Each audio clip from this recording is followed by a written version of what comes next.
Back on the KLR for a chilly ride.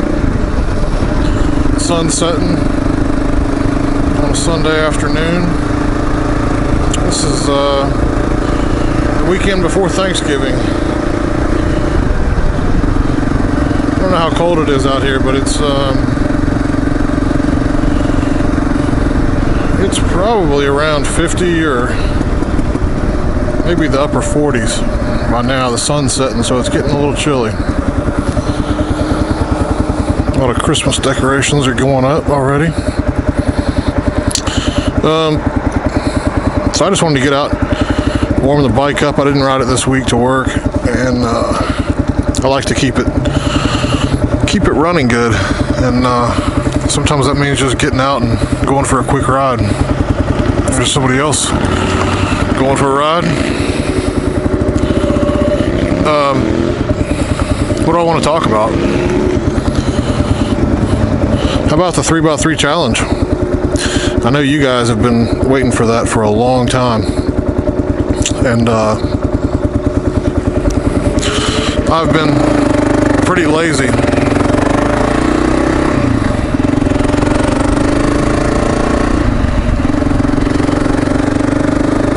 So I've had a lot going on, haven't really had a chance to get out and go for too many leisurely rides.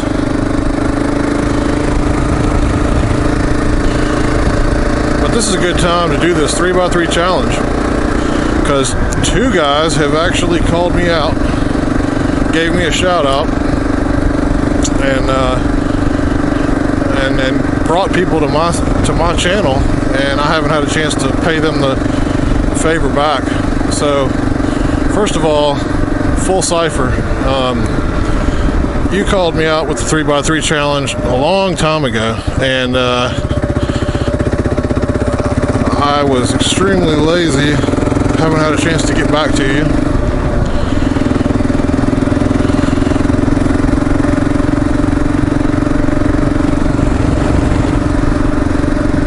I'm gonna see what happens when I go down this road that I'm probably not supposed to be on, but I think it's just people working on it, or people, I don't know what's going on down here. But it's a highway that's being worked on that they haven't finished yet. These guys are probably doing something.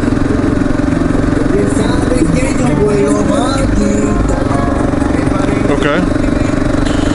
So, Full Cipher, thanks for giving me a shout out with your 3x3 challenge.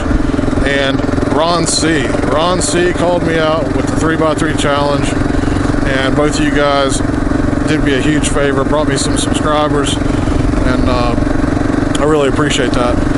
So Ron C, Full Cipher, here you go guys, my 3x3 challenge.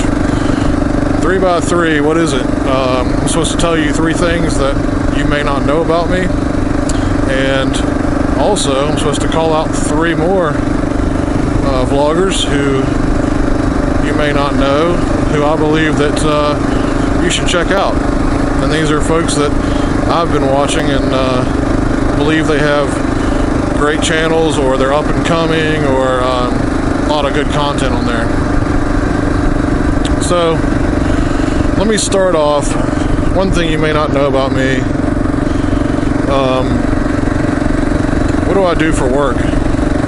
And some of you may know because I've said this before on my channel, at least in one of my videos.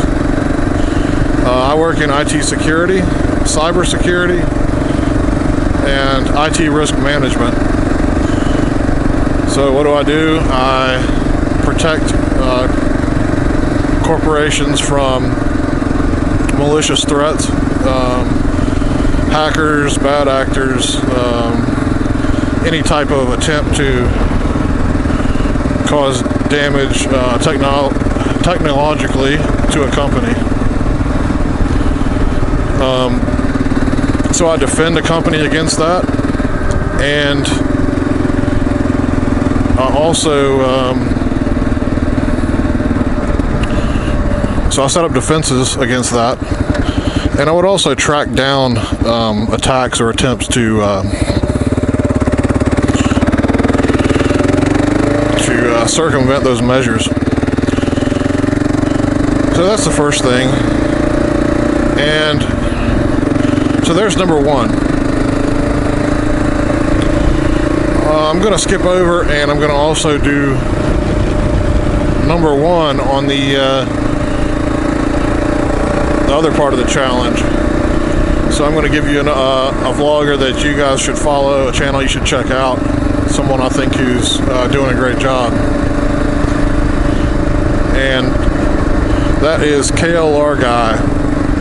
He is another KLR rider here in the Charlotte area, Charlotte, North Carolina.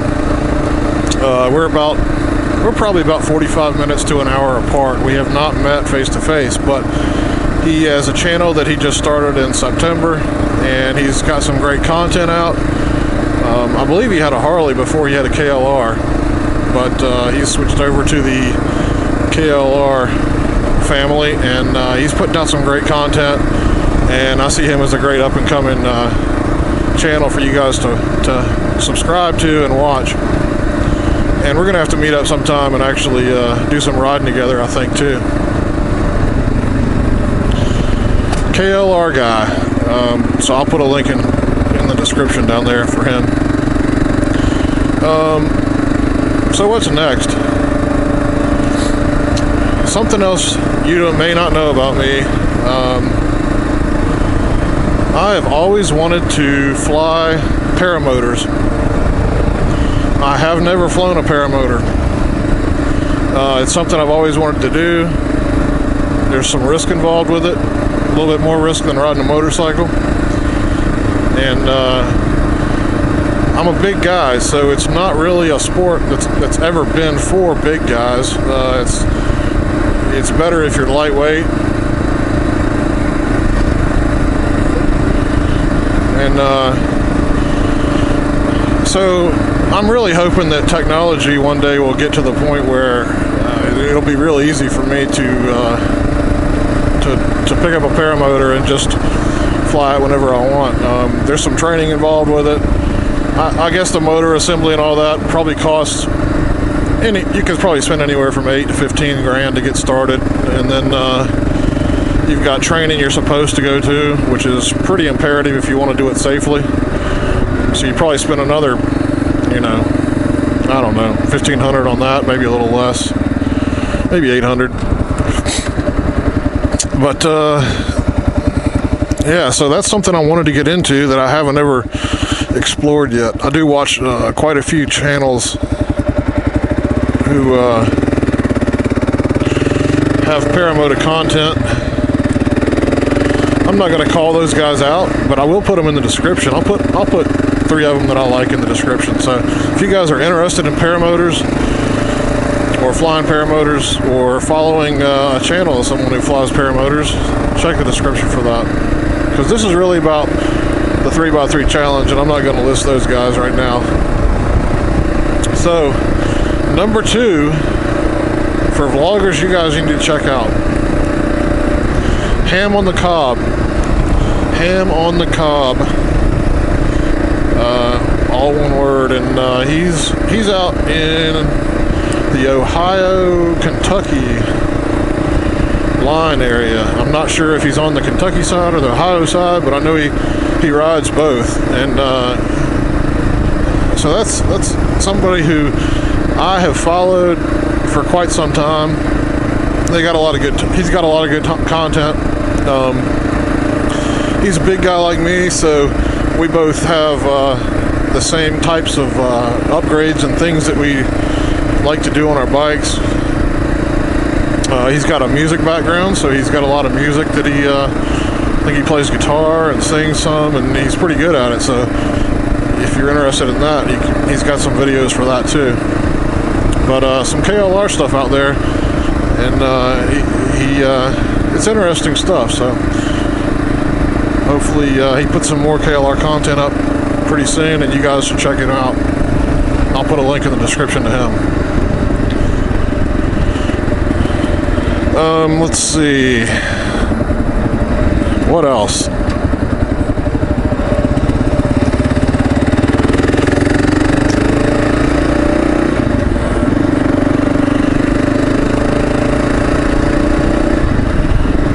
other thing you guys don't know about me that may be interesting. Well, I almost started racing motorcycles when I was out of high school and in college. I'd been riding motorcycles most of my life, but I wanted to start racing, and I got into two-stroke street bikes, RDs, Yamaha RDs and RZs, RZ350s to be exact. Got a couple of those bikes and tuned them. I lived in the mountains of North Carolina at that time, and the roads up there are curvy. They're great for riding motorcycles. I don't know if you guys are familiar with some of the roads in North Carolina. Deals Gap, Tail of the Dragon, long curvy roads that go through North Carolina and Tennessee.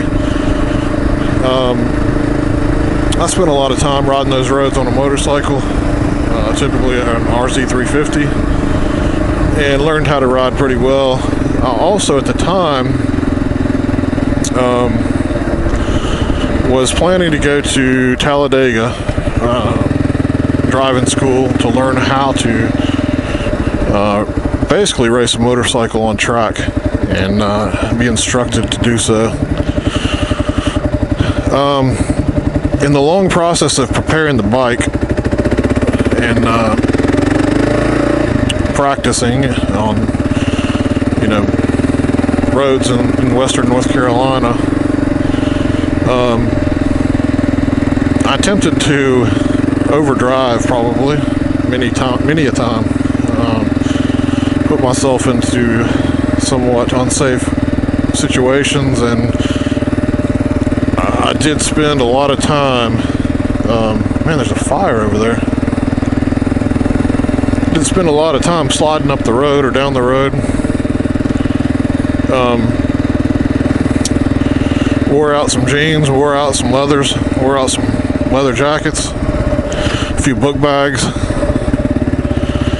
But I would say the one single time that actually caused me to rethink my endeavors as a motorcycle racer. I was on a curvy road, going pretty darn quick, and leaning the bike over, came around a curve and hit a patch of gravel, low-sided, slid. This was actually going up a road, so when I slid, it wasn't exactly straight, so I eventually was sliding off the edge of the road. Somehow I'd gotten in front of the bike, and usually when you're in front of the bike, you're real concerned about what's coming up because you don't want to be sandwiched. Unfortunately, I looked and I was coming up on a mailbox post, a 4x4 wood mailbox post with a mailbox on it, and I hit it. I don't know how fast I was going. Maybe I'd slowed down quite a bit by then, but it seemed really fast at the time. I'd been sliding a little while, and right as I was hitting it, I looked back and saw the bike and knew that it was probably going to hit me as well. I believe I hit it and wrapped around it belly first. And then the bike hit me in the back. And to this day, I don't know what happened. I don't know how it happened. But somehow, I snapped that 4x4 in half. Left the bottom part of it in the ground. And took the top part off. By being sandwiched. And to this day, I don't know how I didn't get hurt in that process. So, I kind of, at that point, decided to reevaluate if racing motorcycles was really something that I wanted to get into. On the track or not, there's a lot of opportunity to get hurt. I mean, whether you hit fencing or hay bales or other riders or, rumble strips even, it's not going to feel good. And I decided at that point that I wasn't gonna go do that, and kind of just started driving for fun and just going out on rides and not pushing my limits. Kind of realized I'd worn out my 9 lives there. So what did I do? I switched to cars. I decided I was going to race cars, and this was something I'm a car guy. I grew up working on cars, and had some old, I had a 69 Camaro that I worked on, but actually at this point I decided to race imports, road racing. So I went to some driver schools, learned how to drive on track. Did that a while. I actually worked race tracks and corners and flagging and pretty much every job on a racetrack, including eventually working NASCAR races here at Charlotte Motor Speedway. Eventually got into a race series where I was racing imports, road racing, on courses up and down the East Coast. VIR, Virginia International Raceway, Carolina Motorsports Park down in South Carolina, Lowe's Motor Speedway on the infield course, or what they call now the Roval.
So I raced in multiple series, SCCA and NASA, the National Auto Sport Association, and did that in the early 2000s. That was a lot of fun. It wasn't a career. It was more of an expensive hobby with, I mean, if you were able to pay for your expenses and travel and maintenance on the cars and all that, then you might break even, but it's more or less just for fun. So there's that. Spent a lot of time racing cars. I'm going to move on now. Let's not talk about that anymore. So number three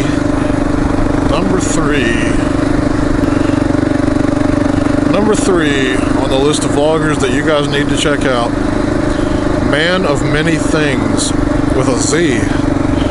ManofMany Thingz. He is up in New York, and he's got a KLR, and he's got quite a few vlogs on it.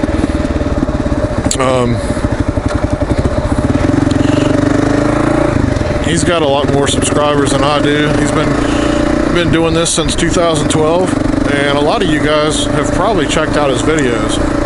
So he's not a up and comer by any means, but he's someone that all of these guys that I'm telling you about, I haven't really noticed that they've done a 3x3. I kind of looked for that, so I'm hoping that maybe a 3x3 is new for them to do.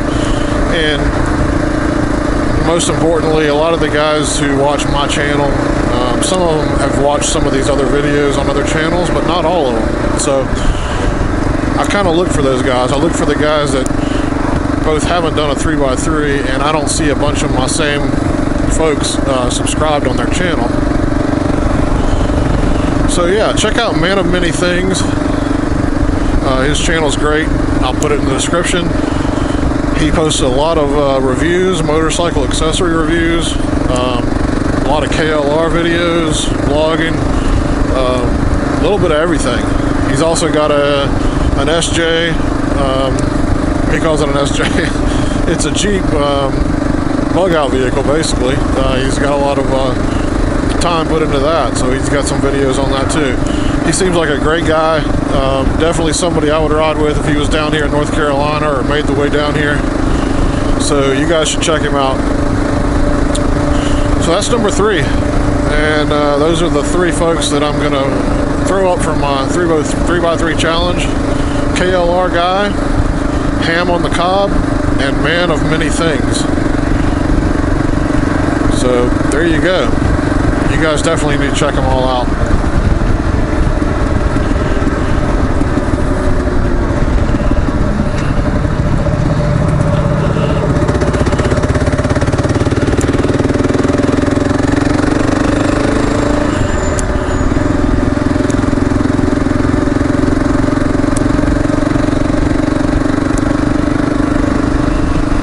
Man, look at that sunset. You guys probably can't see it. It's pink. It's getting a little dark here. It's getting really cold here. And that's a beautiful sunset. Anyway, I'm going to head home. That's my 3x3 challenge. Check out those vloggers and subscribe to their channels. Again, shout out to Full Cypher, Ron C. Both you guys called me out on this 3x3. I would love to do 2 3x3s, but seeing as I've taken so long to do one, I'm going to call you both out and give you my thanks for that. So I hope y'all are having a great weekend. Hope everybody's able to have a great Thanksgiving, and hope it's not pouring snow where you're at, unless you want that. But it's getting cold here, and a lot of you guys up north are having a lot of snow, so bundle up. Catch you guys later.